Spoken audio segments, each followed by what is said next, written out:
I'm just out here ordering takeaway.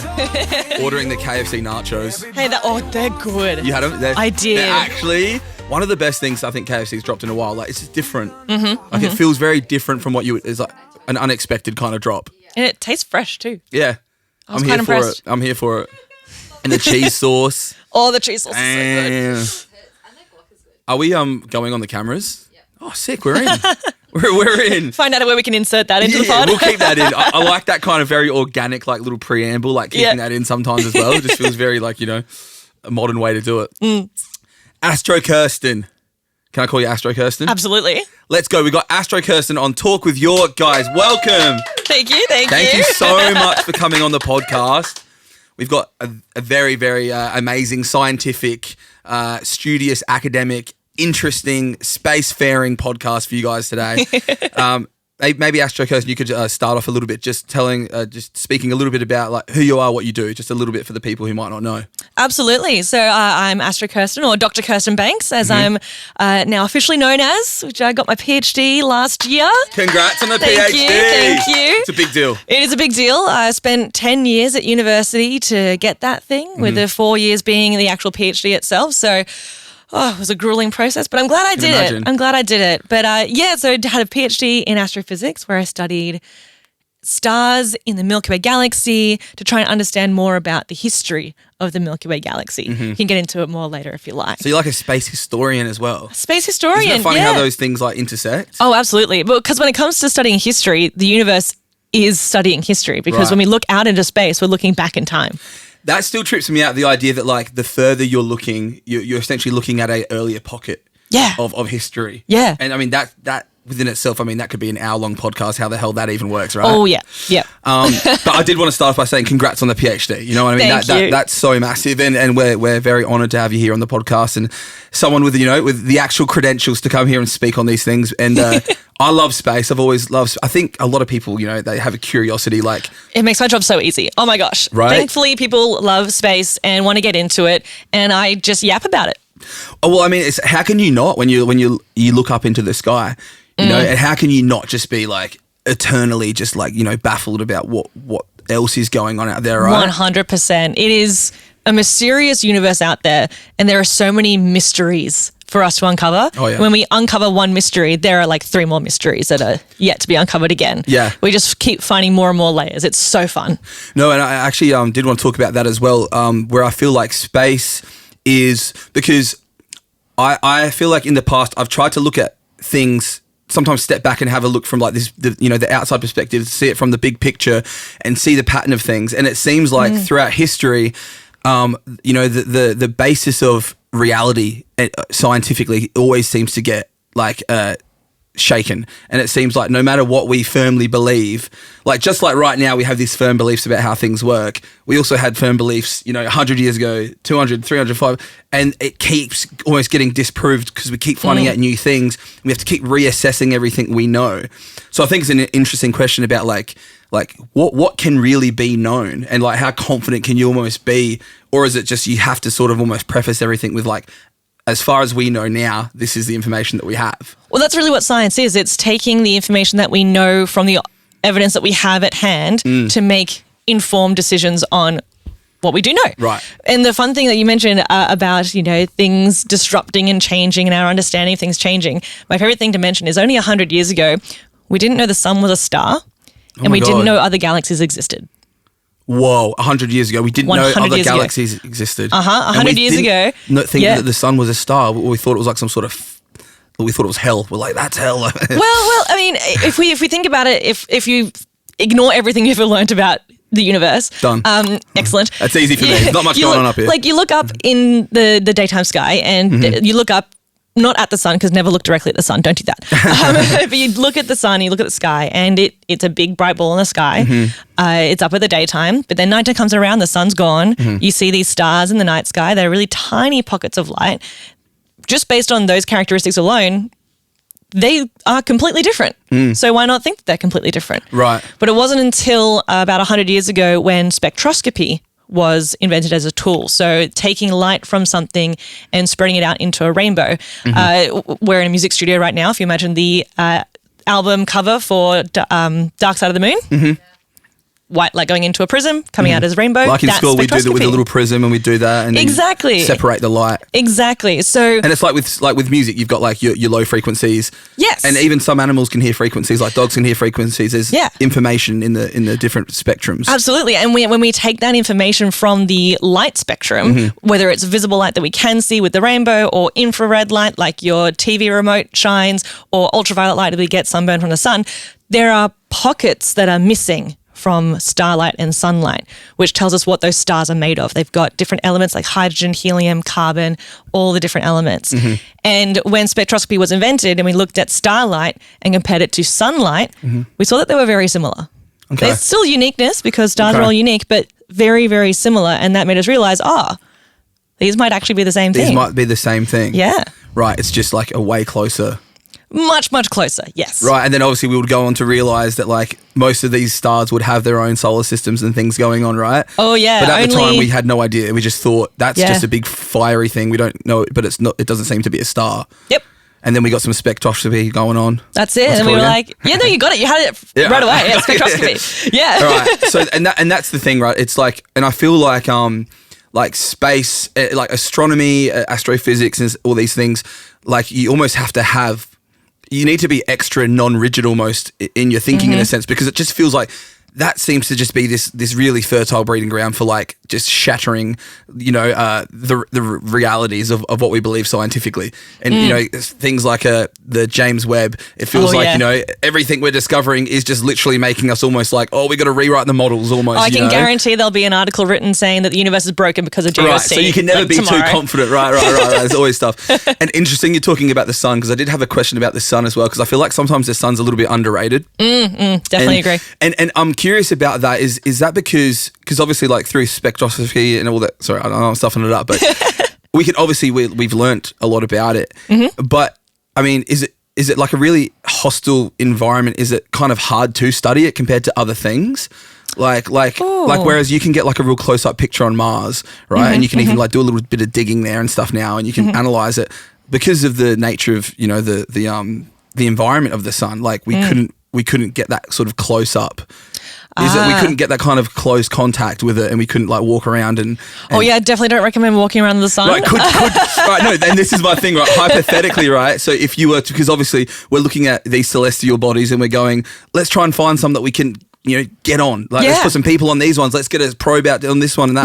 Mars. I love it. And but with the sun, I feel like it's so close, but it feels like there's a barrier there. Oh yeah, there's the solar corona, which is like the outer atmosphere of the sun, and it's superheated to like 1,000,000 degrees. Right. Even trying to get through that, it's not going to work. There's so many if a secrets. human tries to go. But there are aliens on the sun. It would be the perfect place to hide. Oh. Maybe. No, I think they'll be vaporized. They'd be vaporized. Well, because the surface of the sun is 6,000 degrees. But like I said, there's this solar corona that is superheated to 1,000,000 degrees. That's also a mystery still as well. Okay. We're not sure why that is so hot. It may be due to magnetic fields, which... If you ask any scientists, we always try to ignore magnetic fields. We don't like them. Just forget about those for now. There's no air resistance. There's no magnetic fields. It's fine. But we have been able to take photos of the sun. There's NASA's Solar Dynamics Observatory, which takes photos of the sun daily. Okay. And you can look at them. They're on the internet, just freely, readily available for you to see. Yeah. I remember once seeing a particular day where there were like dark spots on the sun, and it looked like the sun had a smiley face. Oh, it was adorable. Smiling at us. Yeah. So we can get like some fun details like that. Yeah, I love that. But even then, we also have NASA's Parker Solar Probe, which is this spacecraft that we sent towards the sun. Right. And it got really close to the sun recently. I think late last year, it kissed the sun, being within, I forget the exact number, but it was the closest we've ever been to the sun. Right. And did we get some interesting insights? I assume the scientists who look into that more specifically, they would have got some interesting information. They'll be publishing stuff soon, I'm sure. So we're not going to be walking on the sun anytime soon. No. Like, would it even have would it even have a firm ground to walk on? Like, theoretically, let's just ignore, like, say that you were some sort of being that was, that was immune to hot, whatever. Like, is it even a solid foundation that you could stand on, or is it literally just like some sort of plasma? Exactly that. Thing? It's plasma. Right. Yeah. It's this superheated You'd sink through gas. it and just like lava. Again, vaporized, yeah. Just instant vaporization. I guess so, yeah. You couldn't do some mining on the sun or please anything don't. like that. Yeah, Don't mine the sun. Wouldn't See, this is a recommend. bad idea. No, see. It's Well, like you what let was that? idiots talk about science. Let's mine the sun. Well, there was Let's a send movie where nukes into the sun and see what happens. There's a movie that does that though. I forget which movie it's No. called. I think it's called Sun-Kissed or something. Sunshine. Thank you to the producer in the room. Sunshine, where they send nukes to the sun to try and save it from dying. It's a silly movie. And I kind of want to watch it. But that's so interesting that there's still so many mysteries about the sun, even though you'd think that like we're looking at other galaxies, we're looking at like Kepler and we're looking at all this stuff. But even the sun holds so many mysteries. Absolutely. And that's why I think like the space that you're in, it's just such an amazing frontier right now, and it's just there's so many discoveries to be made, and there's so many mysteries that just completely reshape the way that we see the world. So thank you for doing the investigation, the Indiana Happy Jones to. of space. That's literally what I call myself. Yes. Oh, really? Yeah, because in my PhD, it was not just looking at the history of the galaxy, but that in scientific terms, like the name of that umbrella of research is called galactic archaeology. So it's like Indiana Jones, but in space. Literally. Yeah. Oh my God, that is amazing. That's really cool though. That's really cool. All right. So let's have a look at the notes here. What else have we got? So about the PhD as well, like just quickly, just to like wrap that point up, like how hard is it to get a PhD? Like if I wanted to get a PhD, like just say theoretically, I wanted to get a PhD, like just for someone who doesn't quite know the workload or whatever, like what are we actually talking about here? Like it's a big deal. It's a big deal. Big deal. The workload is intense. But I think anyone who has done an undergraduate degree has a capability to do a PhD and continue on and do that higher academic study. What about someone who's dropped out in year 12? Give it a hot crack. Give it a go. I mean, what I mean though is that it's doing the PhD. Yes, there are skills that you need to have to help make it easier. Like essay writing or even essay writing. Absolutely. Like you write a massive document. Like my document was 317 pages. And that was like your main sort of that was my for the thesis. My final that was my thesis. That was my final. And what was that one on? thing? That was the title is the spectroscopic disambiguation of the red clump from the red giant branch. Wow. See, we've already covered spectroscopy today, okay, there's a bit of that. I know rainbow. That now. I know that one now. Yeah. Disambiguate was just a fancy way of saying separate the two. I just wanted to have a fancy word in my thesis. I'm with you. I'm good with the words. Disambiguate. Making it less ambiguous. Exactly. And then you have these two types of stars, the red giant branch and the red clump. So these are two stars that are under the larger umbrella of red giant stars. Right. When you think of red giant stars, you probably think of the star Betelgeuse. Is a red giant. The sun will turn into a red giant one day. This is a later stage of stellar life. But they're separated into two camps. So you've got the red giant branch, which is the first stage of red giantness. Got you. And then the red clump, which is the second stage of red giantness for stars like the sun. Okay. So in the first one, it's not fusing helium in the core yet. A little baby. Oh, well, it's an old star, but it's a baby Right. of the red giants. Okay. And then the red clumps, they are fusing helium in their cores. So that's the difference between the two. Interesting. But that's happening in the core. We can't really dissect into the core of stars. I mean, you can using a technique called astroseismology, which is like earthquakes but on stars, so starquakes is what I like to call them. But what I was doing is trying to find different patterns in the light, the spectra of those two types of stars, to then be able to separate them without having to look on the inside with astroseismology. Okay. And it seemed to work. So Published a few papers out of it, so that's nice. Congratulations. Thank you. That's amazing.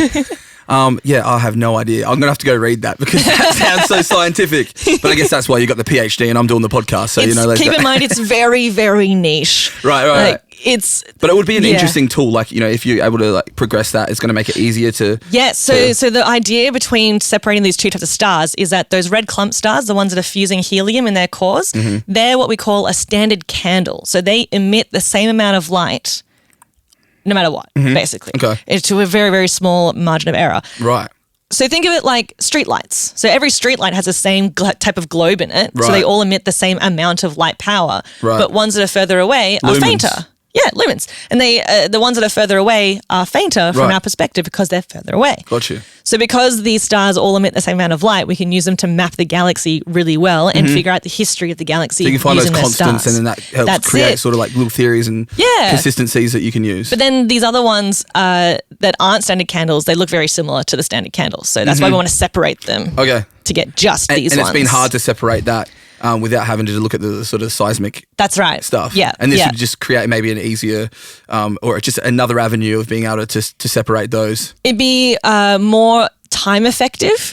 Right. And resource giving efficient. us And resource like efficient, and give us more of a volume of the galaxy to look at, because with astroseismology, we need to look at the tiny, tiny changes in the light of a star because of its pulsations and it's moving and like earthquakes, like the starquakes. And in order to do that, you need to stare at the star for weeks, months, even years to get enough information to determine exactly what's happening on the inside, get enough confidence on that inside. Whereas with spectroscopy, I can look at me personally, but no, we can point a telescope. You wrote the thesis on it. That's it. You're right. But you can point a telescope at a star for, depending on how faint it is, maybe an hour and get enough information to do that. And I know for you guys with the telescopes, that's probably like a really important thing, because it feels like telescope time is like a super valuable resource, and like sometimes there'll be, especially certain telescopes, it's like you're waiting on a waiting list forever. You have to fight for that. You have to fight for your time in a very respectful, professional manner by writing a telescope proposal. So it's like a 3-page document to write down what you want to do, why this science is important to do it with, and why this telescope is necessary to do it with. I wrote 2 telescope proposals during my PhD, was successful in both of them, thankfully. Sick. And got a good amount of time to observe during my first 2 years of my PhD. Right. And so that helped around the thesis? Yeah, so I was able to gather the data for my own data analysis. So I sought out to observe, I think, 200 stars. And funnily, thanks to COVID, I got extra time because my second stint in 2021 was right around the time where regional New South Wales had more restrictions put in place. And the telescope that I was using was the Anglo-Australian telescope in Coonabarabran in New South Wales. Cool. And this one is quite a cool, many telescopes are like this though, where you can change over the instrument to do different things. And at the end of my stint, I had 10 nights. At the end of my 10 nights, the extra restrictions came in and they weren't allowed to have enough people in to change over the instrument. So they let me keep going for a couple more nights until they figured out what to do.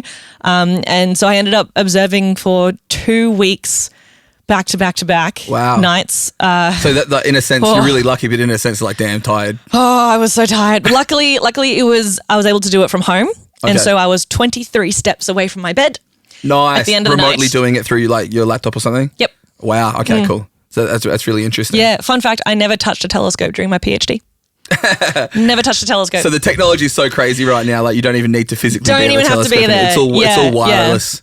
Yeah. All right. Let's move on to a big question that we've got here. All right. What's going on with this asteroid, Dr. Kirsten? Are we screwed? I've been seeing the numbers. They're going up. They're going down. People are scared. People are having existential crisis. What's happening? Are we doomed? We're good. We're good? We're good. Yeah, so this asteroid, 2024 YR4, we discovered it just after Christmas last year in 2024. That's why it's named 2024. It was discovered in 2024. I've got a YouTube video coming out that explains why they're named that way, so cool. Keep an eye out for that. But yes, so this asteroid, it has gone up, it has gone down. Currently, it's less than 0.001% chance of hitting Earth in 2032. So we're good. Even when it got up to 3% chance, its highest was 3.1% chance of hitting Earth. Right.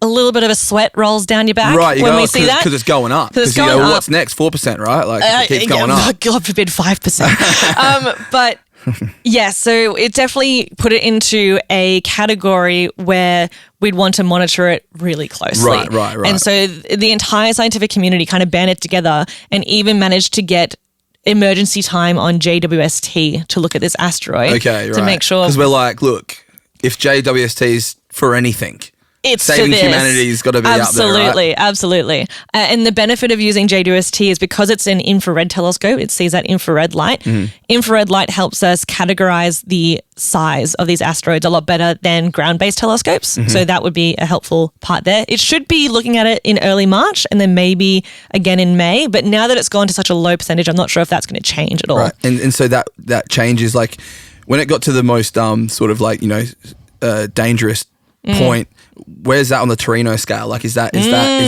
I'm glad you mentioned the Torino scale. It's a good scale. I feel like it would be a good like album name or something too, like or a band name. Like, it just sounds cool. It does sound cool like that. Yeah. So the Torino scale, for those who may not know, listening in, it's a kind of a communication tool to help astronomers and scientists communicate between each other and also to the public what is the level of risk for an asteroid. Right. So it got up to a level 3, which means we should watch it more closely. It's kind of like the side-eye sort of. But like, let's watch it. Let's watch it. Yeah.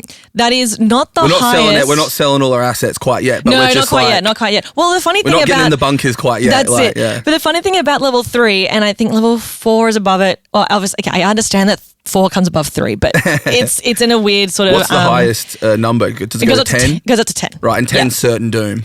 Well, see, it's categorized based on how likely a asteroid is to hit Earth and how much damage it could make if it does hit Earth. So small asteroids like 2024 YR4, it's between 40 and 90 meters wide. So anything below 100 meters down to about 20 meters can be either a level 1, 3, or 8. Right, because it means even if it's 100% certainty hit, the damage level is not going to be. It'll be localized. As higher. Okay, yeah, it's a localized damage. And not did you say good 3, still. 4 or 3? 3. Yeah, 3, yeah. which So is it's level where 3. we got to with the asteroid. That's it. Yeah, Okay. yeah. But the funny thing about these levels is that they go between 1% chance and 99% chance of probability of hitting Earth. Like, that's a wide range of probability. Yeah, absolutely. But then above 99%, it's like, oh no, it's gonna hit.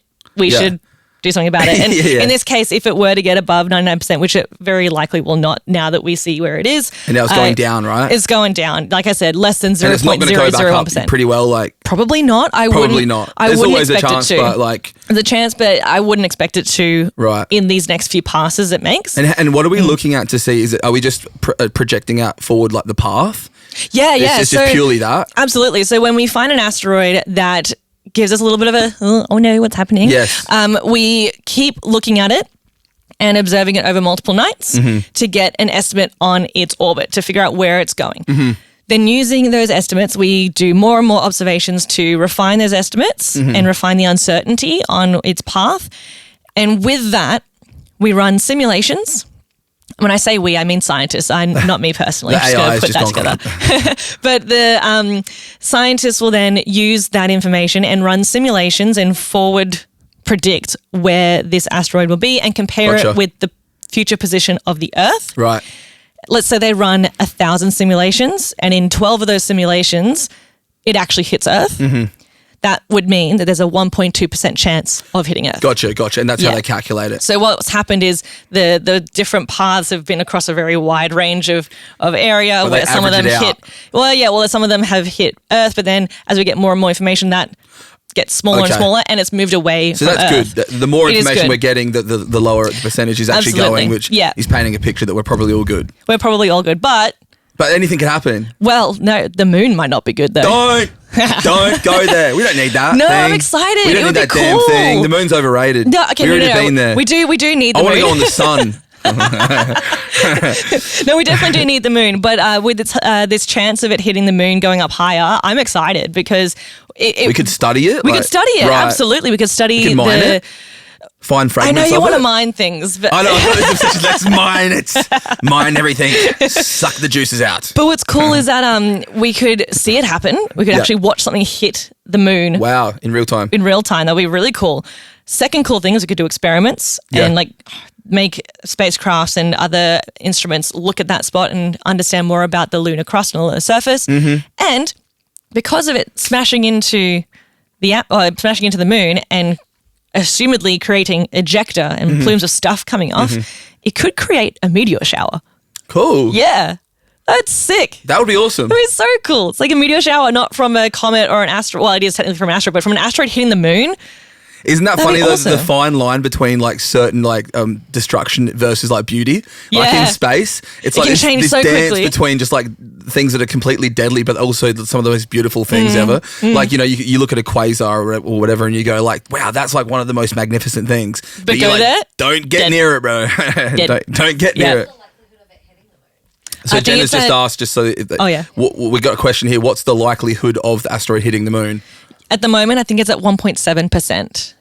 Yeah, so it's So that's- getting higher. It's getting up But there. I want it to go to We kind of 100%. want it to, though, right? I want it to Because happen. it wouldn't be a danger or anything like that. It wouldn't be a danger. Because the asteroid is small-ish, it would probably create a crater about 2 kilometers wide on the moon. Right. The moon has much bigger craters than that. Right, ain't Huge. nothing It's for the moon. nothing. The moon's been around for a while. And even then, with this this asteroid size, if it were to hit Earth, it would cause localized damage. Right. If it hits the moon, assumedly there won't be bigger pieces flying off. There'd be smaller pieces. And so Right. they'd likely just burn up in the They'd atmosphere. burn up.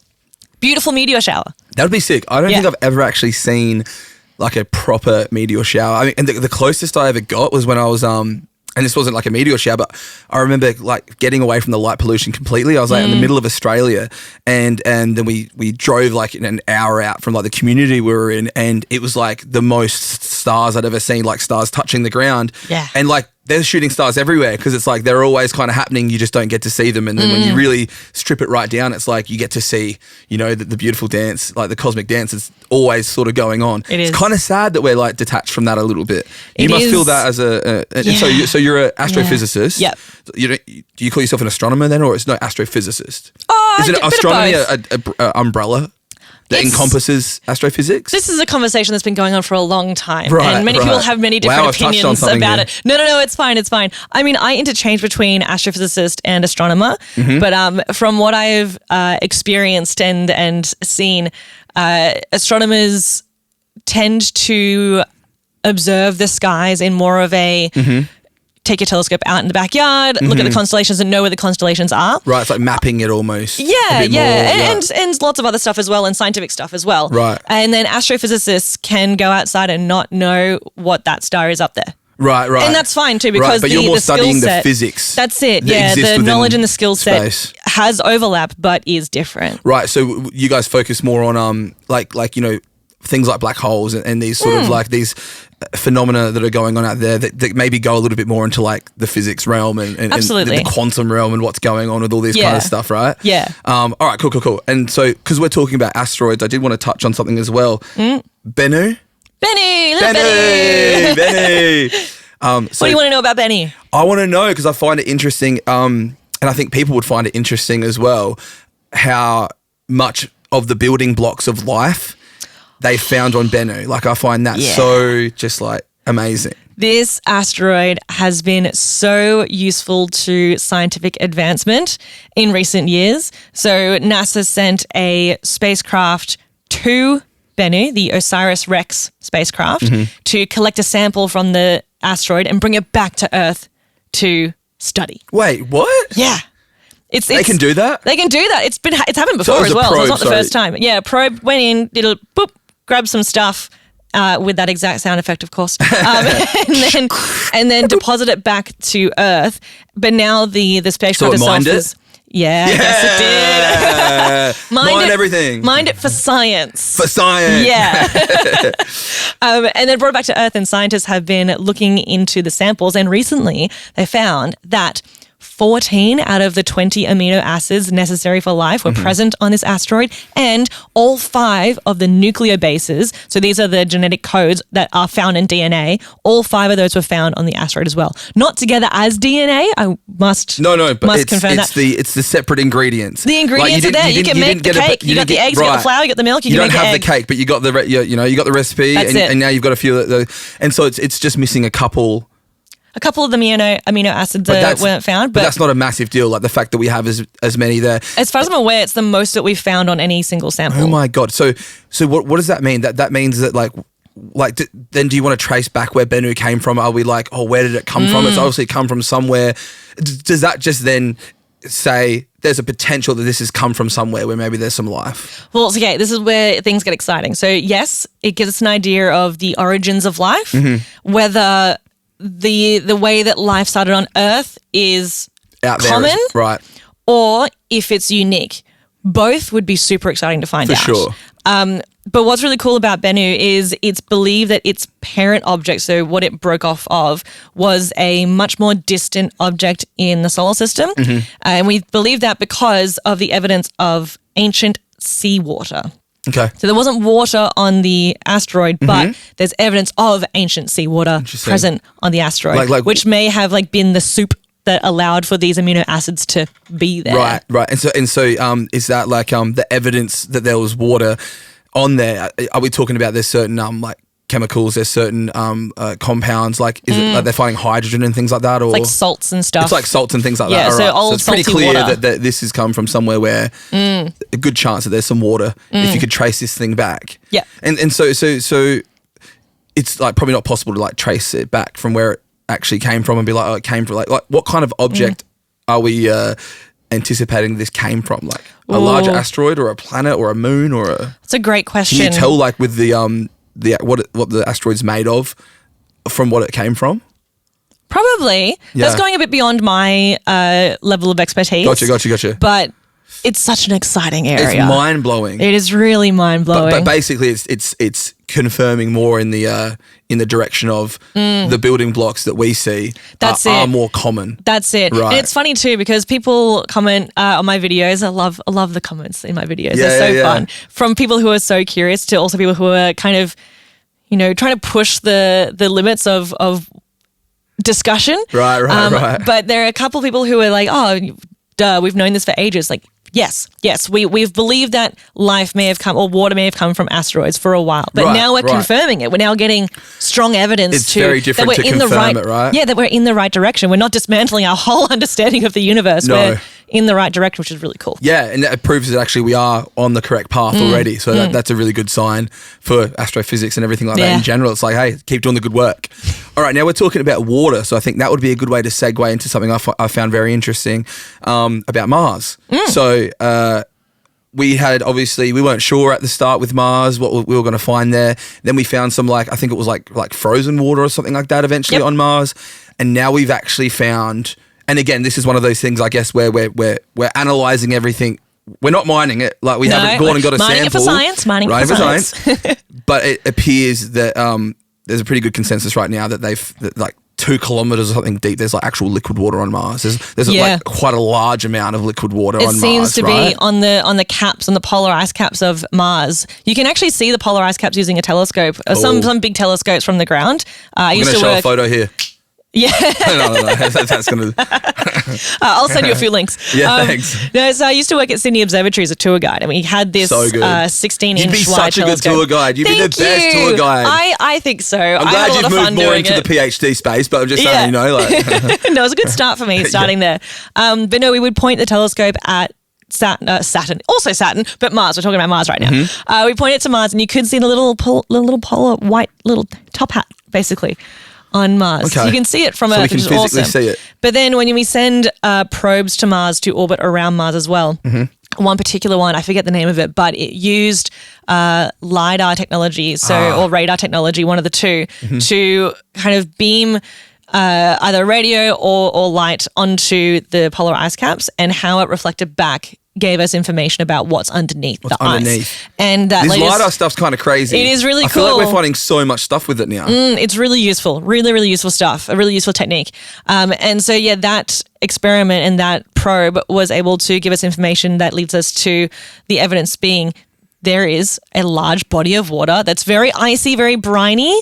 Right, very underneath, salty, so very salty stuff. Underneath that ice cap, yeah. And we're all getting a little bit excited about that, right? Because we're going, water's a good place to start for life. Water's a pretty good place to look for life. And it seems like, we just want to find some bacteria. We don't even, obviously we'd like to find. I'd be stoked if we find bacteria. Is that almost, I feel like that's such a massive step that we're all waiting. And we're all waiting for this news to come through. And I feel like it seems like the scientific consensus is that, mathematically, it definitely seems like pretty good odds that there's something out there. I sure hope so. Not sure about the sentient level of what we're doing and stuff, how much of that is out there, but you think that it would seem, again, the odds are pretty good in the favour that there's going to be something. And again, you're finding the building blocks on Bennu. We're now finding an ocean on Mars, an underground ocean on Mars. So that's pretty crazy. But I think it's like kilometers under the water. So it just feels like, it's so close yet so far. Like if we could just get a sample of that stuff, like would that be what we'd have to do? Like, I suspect so. Like if Again, we were, like, theoretically, if we could just get a little sample, that there'll be decent odds. Because have we ever got a sample of liquid water from outside of Earth? I don't believe so. Well, kind of, sort of. Right. There is a moon around Saturn called Enceladus, which the Cassini spacecraft flew by during its mission. And it flew through this plume of water. Well, we didn't know it was water at the time, but then we figured out, water. It flew through this plume, this geyser coming out of the moon. And that made us, it's got more water inside a moon underneath the icy surface than we have on the entire Earth. So there might be life, maybe, fingers crossed, that'd be kind of cool. Maybe life on a moon. They didn't take a sample or anything like that? No, it didn't get brought back. Sample? Didn't get brought back to Earth. Cassini deep dived into Saturn in. I went, bye-bye? Bye-bye. It served its purpose. Yeah. We've got a question over here. Is that moon a potential habitable space? Is that moon habitable? It's very cold. It might be warm enough on the inside since it is melted water on the inside, but that's probably from like internal heating. I wouldn't recommend it for a summer holiday. Yeah. But maybe for other life. Yeah. Hopefully, that'd be cool. No, I want to get into that as well around the potential like different planets and things like that, exoplanets, because that's just something we didn't know existed right before either, like exoplanets. I think 1992 or 1997 was the first time we discovered exoplanets. And then it's like bang. Now there's just like so over many. 5,000 we found so far. Yeah. Because I love the idea, and it's almost like tortures you, the idea that it's like we know of places where there is water, and it would just be as simple as getting a sample. You know, like theoretically, maybe, yeah. But like hypothetically, but it's just getting that sample is so freaking hard. Like it's like you'd have to go 2 kilometers into the ground in Mars to actually get it. It's like, God damn it, why can't it just be on the surface? We can get a little bit. Why isn't science easy? No, literally, that's what it feels like. It's like this massive, potentially paradigm shifting, discovery. And it's like, we're all feeling pretty good that, we could find something. It's like, if we could just get a little sample. Yeah. But obviously, you always got to find the next barrier. That's it. All right, what about this square on Mars? Because I know you did a video on a square on Mars. Yep. And I got to have to admit, I was like a little bit skeptical looks like of it a as well. square. It looks like a square, but for me, I'm like, that's not I figure like if you look at the whole surface of Mars, there's probably going to be something that looks somewhat like a square at some point, right? Well, we found like a doorway, quote unquote. There's a mountain that looks like a face. Right, yeah, I saw the face thing. Yeah, like there are and weird they were like, things. the face is actually like geographically near the square. Oh no! Like it's not far from the square. Galaxy like, brain stuff's going Illuminati. on. It's this new thing that I learned called pareidolia, which is the idea of finding meaningful patterns in random data. Whether it's actually meaningful or not depends on what it is. Right. With the square on Mars, probably not that meaningful. Right. You need something more than just you do a need square something more than shape. just a square. but pareidolia is actually kind of one of the reasons why we've been able to continue existing. Because say you're walking down the road and you think you see a snake on the road. You want to run away from that snake, right? Well, depending on the snake, I guess. But still, you want to get away from danger. Definitely. But say you keep walking and it turns out it's just a piece of rubber tire or tire rubber. Like, it wasn't a snake, but at least I'm not dead. Right. Whether it was a snake or not. Right. So it's seeing those patterns is a evolutionary trait. Right. Which is really, really interesting and really, really cool. But so it's almost like a safety mechanism of sorts as well, right? It absolutely is, yes. And because it's pareidolia, so it's like I'm guessing that comes from paranoia. Oh, maybe. There's some sort of like word called like para. Like, maybe. Have to look into the etymology. Etymology, yes. Entomology is bugs, etymology is words. Right, no. Because that's the whole thing, isn't it? It's like evolutionarily, the people that erred a bit more on the side of caution, maybe they're wrong 95% of the time, but that 5% of the time that they were actually freaked out about something and then it actually happens, they're prepared because they were scared of it to happen. Yeah, a false negative is fine. You're still alive. A false positive... Wait, hold on. How to... brain work. False negative. Yeah, false negative is like, okay, you were wrong, but it's not dangerous. Cool, that's fine. Right, but it's if you're fine. but if you're Yes. wrong and it is dangerous, oh Then no, you're screwed, right? Yeah, it could be bad. Yeah. So there's an evolutionary advantage to us That's freaking it. out over That's squares it. on Mars. Plus, squares are actually a natural form of nature. There are many things that form in squares. Right. So it's not surprising that there is a square formation there. If it even is a square, Like you even have to some kind of squint minerals to and make it- stuff, right? Like Absolutely. I've seen minerals that Yeah. have these amazing like cubic kind of like They look shapes. so cool. They look I so forget the cool. name of them right now. Me but too. Hey, I'm not a bloody dirt expert. What's that one called? Geologist? Yeah, I'm not a geologist, guys. Maybe we'll get one on if you know any great geologists. Bring them on. We can discuss it more. All right, so maybe we can stay on Mars a little bit because obviously Okay. Mars is such an amazing like thing right now, and I think everyone's pretty, like we're all living in this world right now where we're on this new frontier of looking at Mars.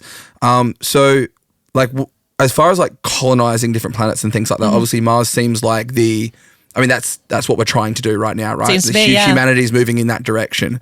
But I've got to ask as well, like, from an astrophysicist perspective, like, do we even want to live in Mars? Like, do we want to live in Mars? Do we want to colonize? Or do we want to just like develop what we got here? I mean, would there be a population issue eventually? You'd think eventually we'd run out of space, right? We're getting very deep and geopolitical here as well. Yeah, so look, in terms of the environment on Mars currently, it's very hostile to humans. There's a very thin atmosphere.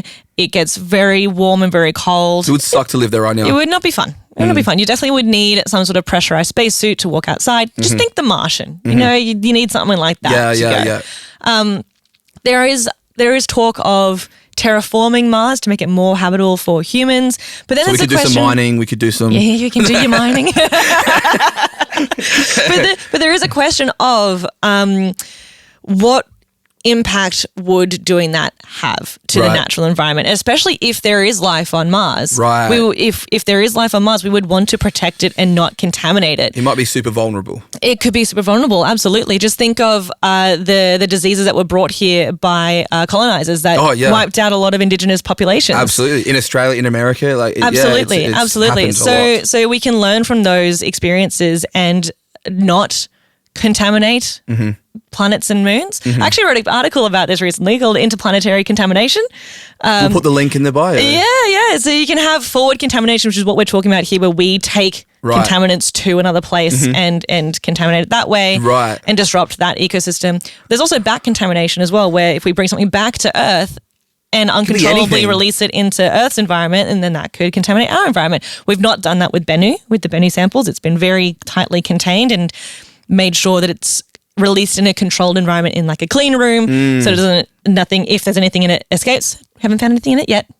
Fingers crossed. We're still waiting. Because it's just like, I mean, the idea that you're going to find some sort of extraterrestrial like bacteria or like I don't know what exactly you'd find. Who knows? But like we don't want to compromise that. It could be anything. Like yeah. if through colonization you almost wiped out a whole population. It's like imagine what it could do to us. Like Absolutely. because none of us are potentially going to have the built-in sort of like natural defenses for something that we've never been exposed to. Absolutely. We don't know what the Martian smallpox equivalent would be. Right. Yeah. And we could again have that sort of like that paranoia that protects us in that case. It's probably better to err on the side of caution with these kinds of things, right? Definitely, for the protection of us, for the protection of them, right, in that case, and for just the sanctity of science as well. Because once you contaminate a place like Mars or a moon that may potentially have life, it kind of compromises any other experiments we try to do. Freaking humans, man.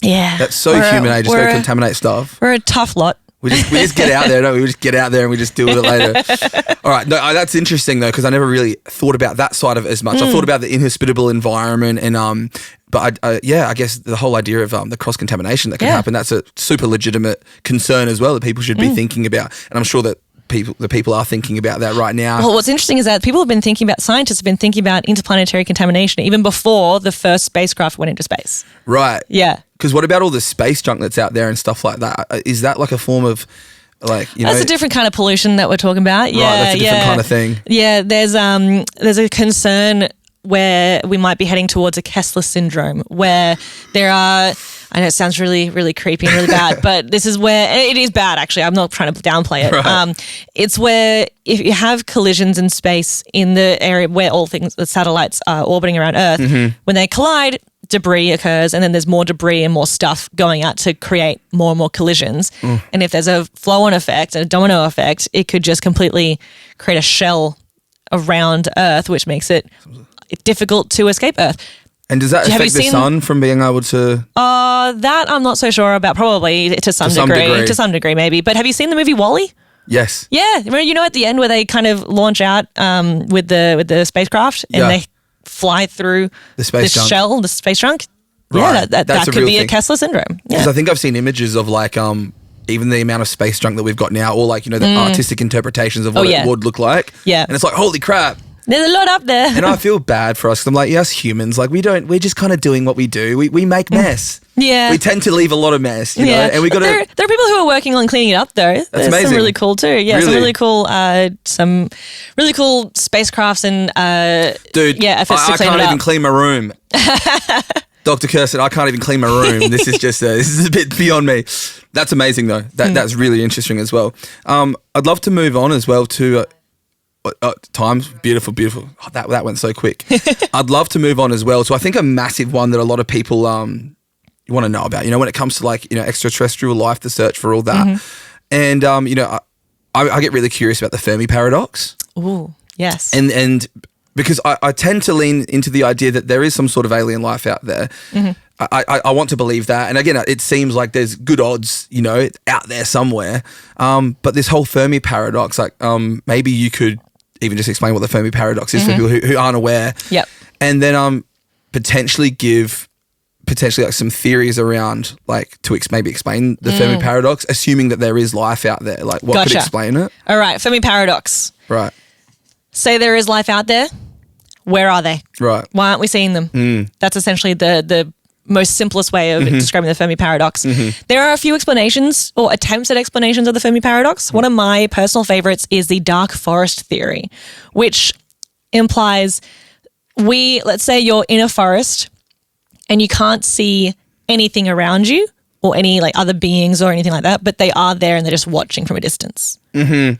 So could the aliens be out there just keep an eye on us? And it makes sense because if you look at military technology and how it's evolved, like the stealth capacities that we developed. I mean, just here, if that's a microcosm of what an advanced civilization would be able to create, you think their ability to technologically hide should probably be something simple almost, you'd think. If they're that advanced, like that's a possibility, right? Yeah. I like that one. That's interesting. That's a fun one. Yeah. The other idea is that maybe they just aren't out there. Maybe they just don't exist. There's this equation called the Drake equation, which was made by a scientist last name Drake, because they tend to be named after these people. Yeah. But the Drake equation essentially is an equation where you can put in different numbers for how many stars are in a galaxy, how many stars have planets around them, how many are habitable, how many potentially have intelligent life or the chances of intelligent life being there. And you put all those numbers in and you get a probability of whether life exists or not, or how many places life should be able to exist in the Milky Way.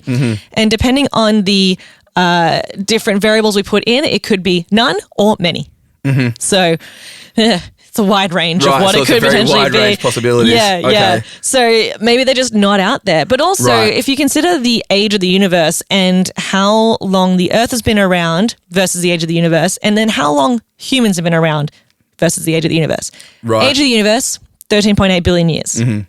Is the current consensus. Unless you asked James Webb. Unless you ask. No. That one's been fine. That one's been proving it. It's okay. Don't my shadow the reality. No. Consensus says that 13.8 billion years. Right. Earth has been around for about 4.5 billion years. Right. So a decent chunk, but a small chunk of that time of the universe.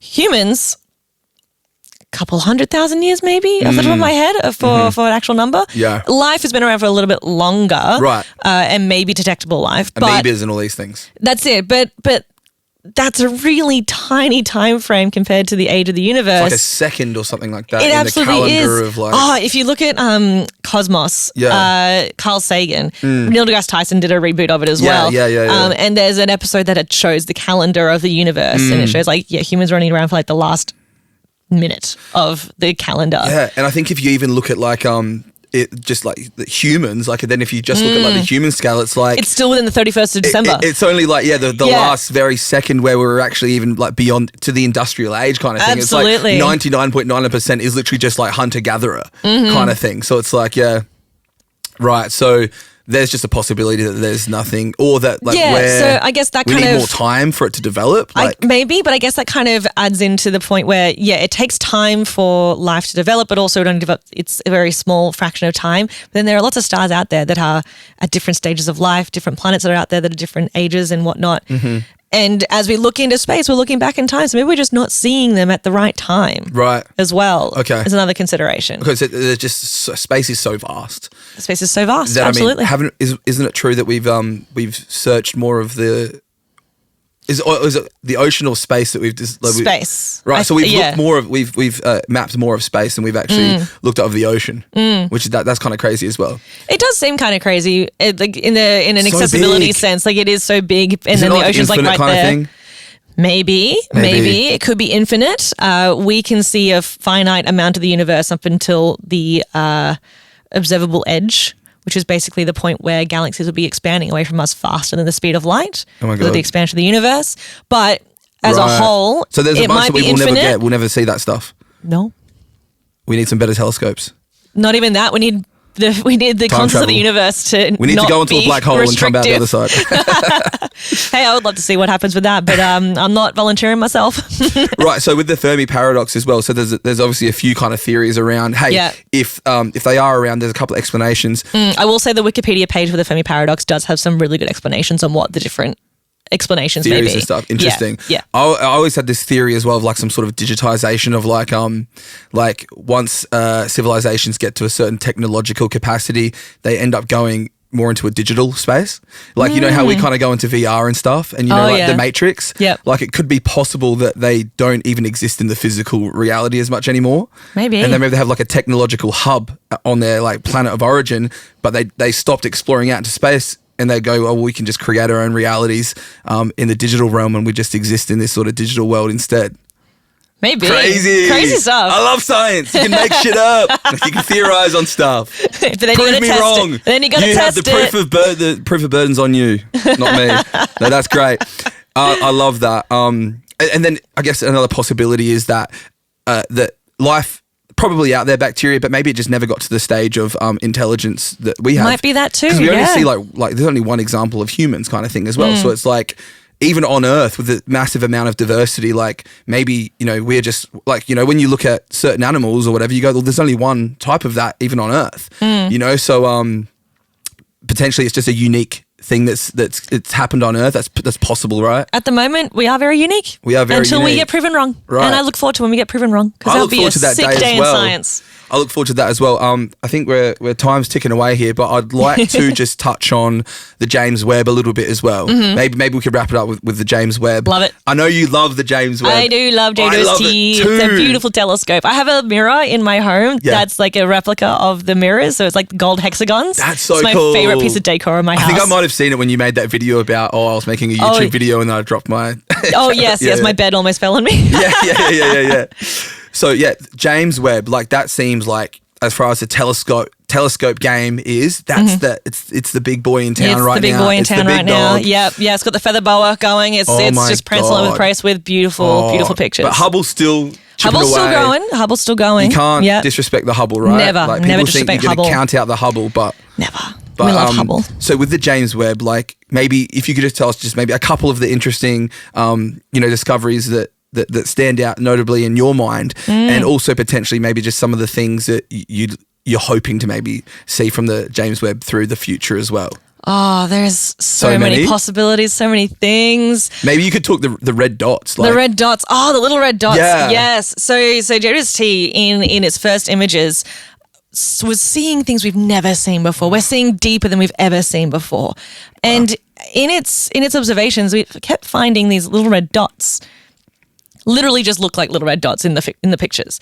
And these were galaxies in the very early stages of the universe that only seemed to exist in that early stage in a certain time period after the universe began. And there's a mystery from the beginning. Right. There were too big, too bright, too many of them, to kind of be explained by our current understanding of galaxy evolution and formation. So it's a bit of a mystery and kind of fun too. There's a new class of galaxies. Like, what are you? Tell me more about your secrets. And it seems one of the leading ideas on how these galaxies could be explained and their existence could be explained with our current understanding of physics is if there are these overmassive black holes in the centers of these galaxies. And by overmassive, I mean black holes that are significantly massive compared to the total mass of the galaxy itself. Right. So our galaxy and the black hole at the center is like 0.0003% the mass of the entire collective galaxy of the Milky Way galaxy. Right. So it's small a fraction of the mass. fraction of the entire mass. But some of these black holes could potentially be 100% the mass of the galaxy. So half the mass of the total galaxy itself if you add up black hole plus stars. Okay, so we're talking about like kind of an anomaly. Potentially, You yeah. don't see that as often. Don't really see that often. Does every galaxy have a black hole? Generally, yes. Right, so typically, we do see some that potentially have none, but they're kind of fun scenarios where it could be explained by the galaxy has recently merged with another galaxy, where the two black holes have kind of swarmed together and collide and had a kick velocity that kind of swings it out and just yeets it out of the galaxy. Yeets it out. Yeah. That's great. It's so fun. Right. But these red dots. These red dots could be explained by these overmassive galaxies in the center of these overmassive black holes in the centers of these galaxies, where they're super bright from all of the material that's swirling around those galaxies, and that's adding to the brightness of those galaxies. So that may be an explanation for them. Okay. There could be other ideas theory, coming forward. Right? Yeah. That seems to be the best explanation for the information that we have so far. Right. It would explain it to an extent. To explain it, and that's what we're constantly doing with science. We're finding guessing more. Well, it's an educated guess. Guesses. It's an educated guess. Yeah. I got you guys. you got my like fight response there. Hypothesizing, theorizing. Even then, like we're creating. You're putting together the information you actually have based on evidence and science and objective data, and you're finding creating a conclusion based on that. Yes. Yeah, the best conclusion based on that information. Right. That's science. Oh yeah, you don't just guess supermassive black hole. Like I would not just guess that. Say no, I think it's going to be a massive black hole today. Maybe a neutron star tomorrow. Everything's explained by giant black holes. Always. Right, and from the rabbit hole I went down with that. So that's because the what's it called? Sorry, the belt or something like that around the black hole. Oh yes, the disc around the black hole. The accretion disc. The accretion disc. So is that just because they're so big, it's like absorbing so much of the mass of the galaxy and the light, it's absorbing so much, and is it like concentrating it into the disk, and that's what's making it brighter? Yeah, so it's when like concentrating it more. Kind of, yeah. So when things fall towards a black hole, not everything actually goes into a black hole. Black holes don't suck, guys. They actually are very cool. It doesn't turn you into spaghetti? Does it? No, it does. It does. So if things fall towards a black hole, you get spaghettified. And oh my gosh, one time I was explaining spaghettification and on a tour at the observatory, and a little maybe like 6 or 8 year old shoots up her hand afterwards. She's like, "So is the blood the source?" That's good. If a human were You've got a future. You've got a future kid. So good. You're asking the big questions. It still haunts me to this day. This was like 10 years ago. But yes, as this material kind of falls towards a black hole and gets broken apart and whizzes around in a disk, all that material swirling around creates friction. And if you rub your hands together and do that, you get warmer with your hands, right? Because of friction. Right. And there's a lot of friction. There's a lot of stuff. It's moving very fast, a lot of heat. And so that heats it up and makes it glow very bright. So that's that brightness that's being added. Right. And then would that just, because obviously like you said, you're just trying to find explanations, the best that you can based off the evidence that you have at hand. Exactly. The best conclusions based on the evidence that we have. Right. But then sometimes the issue is that it just creates more questions. It always creates more questions. Because then do you go, how did those black holes get there? Like, would that be the next question? That is another valid question. Absolutely. Right, okay. How did these black holes get so big so quickly? So big and why do they disappear afterwards? Stuff, like, what's going on? Right. Yes. And this is the very early creation stages of the universe that you guys are looking into, which is still mind-boggling that you can, because it's like space-time, because people think space-time's like two separate things, but it's like one fabric kind of thing in a sense. And so like they sort of like they're kind of it's like feeding off each other. Wibbly wobbly so stuff. like you look further in space and you're essentially looking further in time as well. Yes, crazy. Absolutely. And then, okay, so maybe just finish up maybe some of the potential things that you'd love to discover as an astrophysicist? Like, what are some of the big things that you just want to tackle going forward? Because I know we're running pretty good, and we predicted this was going to happen. I said this was going to happen. Yeah, so based easy. on the evidence I had, I made a prediction, and the You were conclusion has guessing? been No. She was mining for ideas.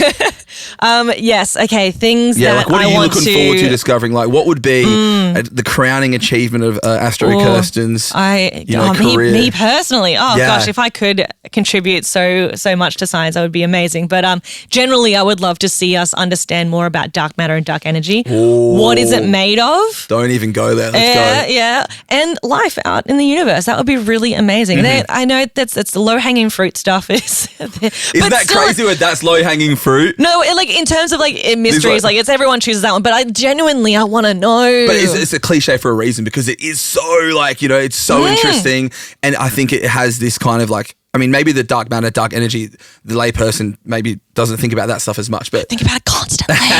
But it is it's always on my mind. It must be one of the biggest mysteries right now in space. Like, what is this stuff that is proliferating through space? That's it. Like, because we understand it to an extent in that it has a gravitational influence. We can observe it indirectly by seeing the way that stars or galaxies get warped. Their light gets warped through like a big gas cluster and whatnot. But what is it made of? Right. And Still working it out. And is that where the physics aspect maybe comes in a little bit more than maybe just like an astronomer, where you can go a bit more into like the quantum physics side of things as well? Particle physics with Particle that one. physics, Yeah, okay. yeah. So when we look at the universe and everything around us, we can kind of describe pretty much all of it using the standard model of physics, which is very much particle physics. You got your quarks, you got your leptons, you got your bosons. I'm just saying words here now. I'm so sorry, everyone, if you don't understand those words. But these are the building blocks that make atoms and forces as well. So if you go smaller than an atom, that's where you get your quarks you and get your things quarks, like that. Yeah. You got your up, down, top, Subatomic straight. particles and all that stuff, That's right? it. Yeah, he got this. I had a phase. I had a physics phase. I remember looking at the double slit experiment, like when I was that's my younger. favorite experiment. And it just like literally, like I'm telling you, like it busted my mind open. My favorite science meme is one about the double slit experiment with electrons, and it's like, that meme with the puppet that does the side eyes, like not looking and then looking. Yeah. And then the top part is like not looking, the interference pattern, looking, no interference pattern. Right, it's like, the observation effect kind of thing. That's it. That's a great way to use that meme. That makes so much sense. It's like the perfect use of that meme. All right. Well, look, I think I'm sure we could go forever, kind of thing. But, like I said, but we can always get you back in the future if there's a massive discovery, or if there's anything, space and physics and science related, and that you want to talk about. I would love that. You're amazing. Thank you so much for coming. Thank you, Astrokirsten. You were great. Maybe just let everyone know where you are, because obviously I know you've obviously got your own social media, because you do the science, but you also love educating people about it as well. So please make sure to follow your pages. But you've got lots of different pages as well. Yes, I'm on all your favorite apps: TikTok, Instagram, Facebook, YouTube. I'm doing long form content on YouTube as well at the moment. You can find me at Astrokirsten on all those platforms. Let's go, guys! Astrokirsten, give it up. Thank you so much. Thank you so much. That was awesome. Done. Woo. That's it.